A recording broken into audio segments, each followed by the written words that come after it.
Generally, a good time of the year to plant citrus is in the spring after the danger of frost has passed.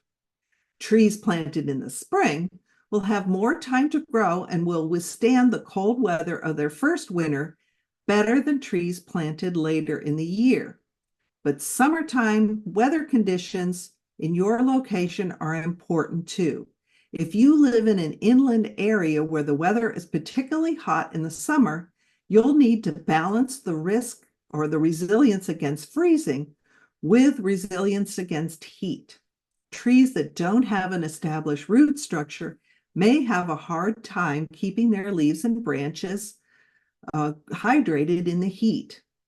So if you live in an area that has very hot weather, fall may be a better time for planting. Fall is also okay if your region is frost-free.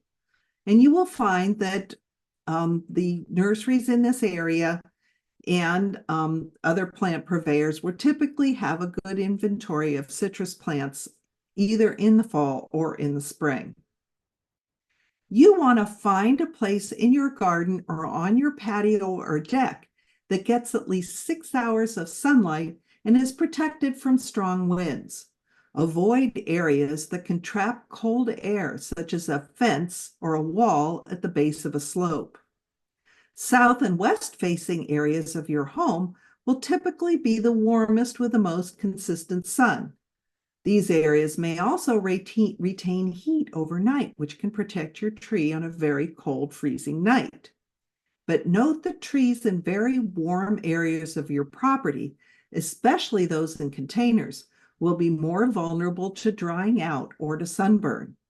You will need to allow enough space for your tree to grow to its mature size, usually about 6 to 8 feet from buildings, driveways, and walkways.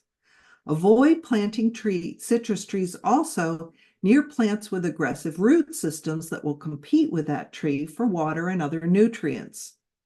Citrus trees prefer well-drained loam or sandy loam soils, but with proper irrigation, they can be grown in clayey soils.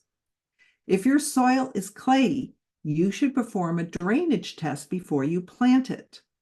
Dig a hole at least 1 foot deep and fill it with water. Wait for the water to drain out of the hole and fill it up with water again. And then give it a good 12 hours or overnight and see if the water has drained out of it after that time period. If water remains in the hole, then the drainage is unlikely to be suitable for a citrus tree. You'll need to plant your tree above the soil. You can plant it in a raised bed or on a gently sloping mound of soil. Despite the picture, planting a citrus tree in a lawn is not recommended. Lawn watering, except in sandy soil, is too frequent and too shallow for a citrus tree and may increase the risk of root rot.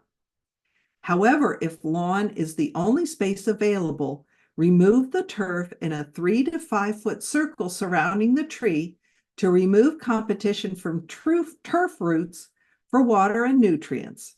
Removing the turf also eliminates the risk that you're going to accidentally damage your trunk with a lawnmower or weed whacker. The tree's canopy will eventually shade out the turf in any event. Dig a hole much wider than the ball of the tree. In general, the hole should be about as deep as the root ball and about twice its diameter. Adjust the depth of the hole so that the upper surface of the root ball is about 1 inch above the surrounding ground when the tree is lowered into the hole.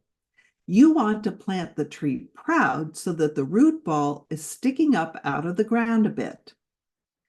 Fill the areas surrounding the ball to the top, but leave the upper surface of the original root ball exposed. After you finish, you can spread mulch under the tree and over the root ball in order to keep it cool and to keep it hydrated. But don't spread soil over the top. Don't amend the soil. Use the soil you removed when you dug the hole. If you put in a different soil, you may discourage the roots from extending into the surrounding soil. You want to water your tree immediately after planting and keep the root ball moist until the roots grow out into the surrounding soil. You may also want to water a little bit around the perimeter too, so that you encourage the roots to get into the surrounding soil. The surface roots concentrated on the outside of the root ball will die if they dry out. Remove the stakes supporting the tree so that the trunk and root growth will be encouraged or stimulated by the air that's passing through the branches to grow and support the tree. If you're concerned about high winds and stability in your area, you can tether the tree to 2 stakes. Put about 8 inches to either side, perpendicular to the prevailing wind. Make sure your tethers are loose and padded so that they don't damage the bark, and be prepared to remove them as the tree grows. Tethers that are too tight and left on too long can choke your poor tree.